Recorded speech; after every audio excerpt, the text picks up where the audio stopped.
Arr, Sky Pirates, Chapter 10.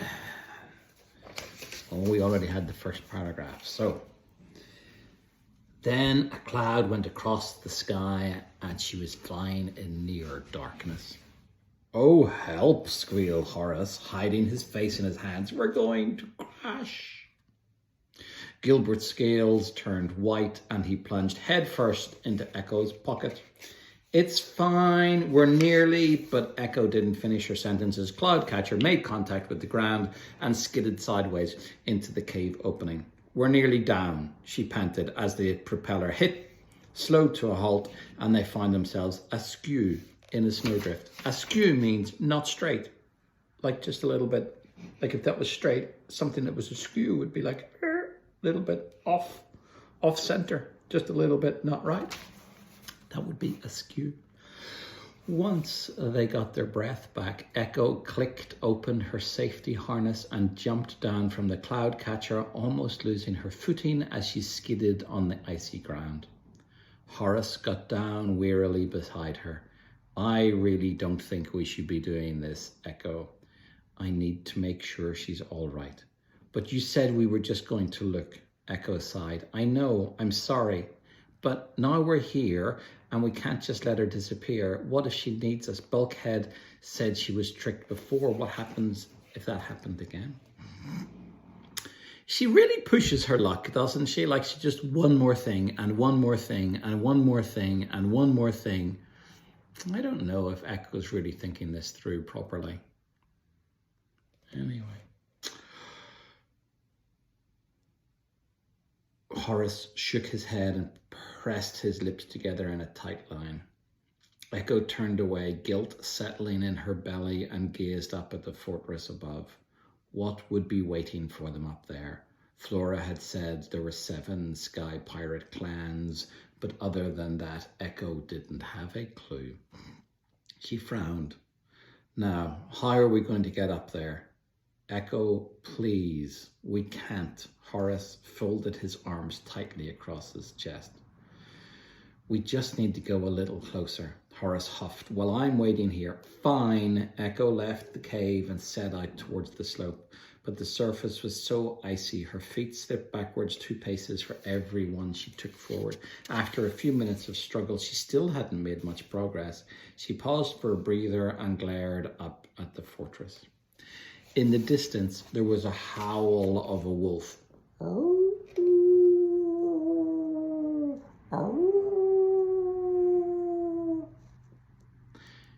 And a sudden scrabbling made Echo jump. She turned to find Horace hot-footing it towards her. Change my mind, he huffed. We should stick together. Do you think the sound of the wolf made him change his mind? And he's thinking, I'm not hanging about here getting eaten by a wolf. That'd be no good, no bueno. Anyway, after several more minutes of slipping and sliding, they hadn't got much further. Echo looked up again at the fortress, but it was still just as far away. I can see why they don't bother guarding this side, puffed Horace. He stopped for a moment, steadying his hands on his knees, and gazed up in defeat at the fortress clinging to the rock face above them. We're never going to get up there at this rate. Are you sure you don't want to turn back? Echo shook her head, refusing to be beaten. There must be a way. We need to pull ourselves up with something. Horace rolled. I'm afraid I didn't bring my crampons. Crampons are spikes that you add to your boots when you are climbing in ice.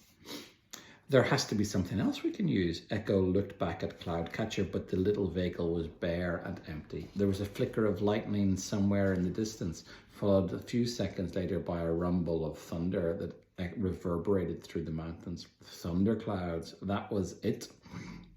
Echo scrabbled back and slid down the slope to Cloudcatcher. What are you doing now? Said Horace. Just getting this, said Echo, reaching under the seat to grab the bag of ether nets. She couldn't see them, but as she dug her hand in, she could feel the tingle of invisible fibers running through her fingers. She lurched her way back to Horace. The ether nets. We'll throw one out and hook it on something. She glanced up at the snow-covered slope, squinting against the icy wind. Several meters above them, some greyish rocks thrust out through the snow. There. Do you think it's strong enough? Horace eyed it wearily. If an Ethernet can hold a thundercloud, it can hold 2 children, said Echo in her most convincing voice. She did sound convincing there. If an Ethernet can hold a thundercloud, it can hold 2 children, for sure. That's a very confident way of saying it. What would be an unconfident way of saying it would be,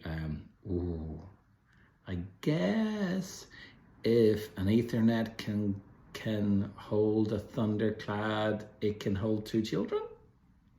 That would be less confident. Anyway, Horace cast an anxious glance behind him. What if it snaps or something? It's a good question. Echo tried to push down the worries that niggled at her too. She needed to know that Lil was okay, and if she thought too long about it, she'd never be brave enough. She set her jaw. It won't, she said firmly, whirring the net around her head. Once, twice, and throw.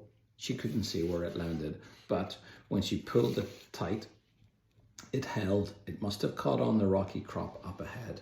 Come on, hold on to me. Ha ha! And that is where that bit ends. We are going to find out more about their climbing tomorrow. And I clicked on one page and there's a wolf. So there's going to be exciting things tomorrow. I love you, Baba. It's time for sleeping. You catch this kiss. And this one, please. And I would like one, please.